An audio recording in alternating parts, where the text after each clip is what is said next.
भारत की 3 नई एयरलाइंस। क्या भारत के आसमान में इंडिगो और एयर इंडिया का दबदबा अब खत्म होने वाला है?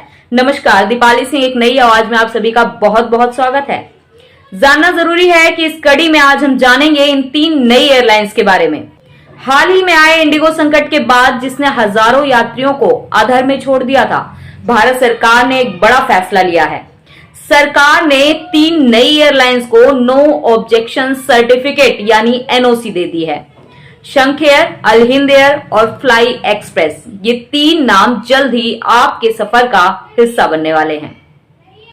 आइए जानते हैं इन तीनों के बारे में। शंख एयर, ये उत्तर प्रदेश की पहली बड़ी फुल सर्विस एयरलाइन बनने जा रही है। इसका मुख्य हब नोएडा इंटरनेशनल एयरपोर्ट होगा और ये दिल्ली, मुंबई और बेंगलुरु जैसे बड़े शहरों को वाराणसी और गोरखपुर से जोड़ेगी।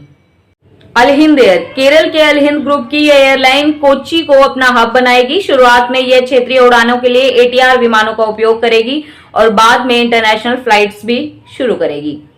फ्लाई एक्सप्रेस, यह एयरलाइन मुख्य रूप से क्षेत्रीय कनेक्टिविटी और कार्गो पर ध्यान देगी, जिससे घरेलू सामान भेजना और भी आसान हो जाएगा।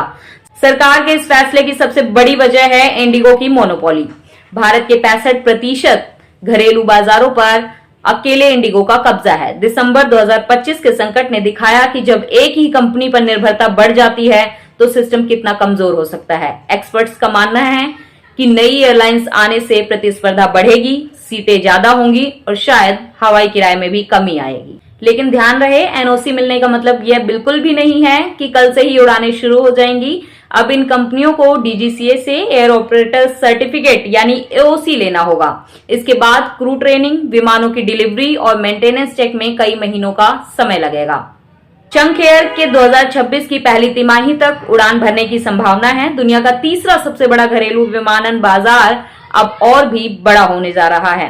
क्या आपको लगता है कि नई एयरलाइंस के आने से टिकट सस्ते होंगे?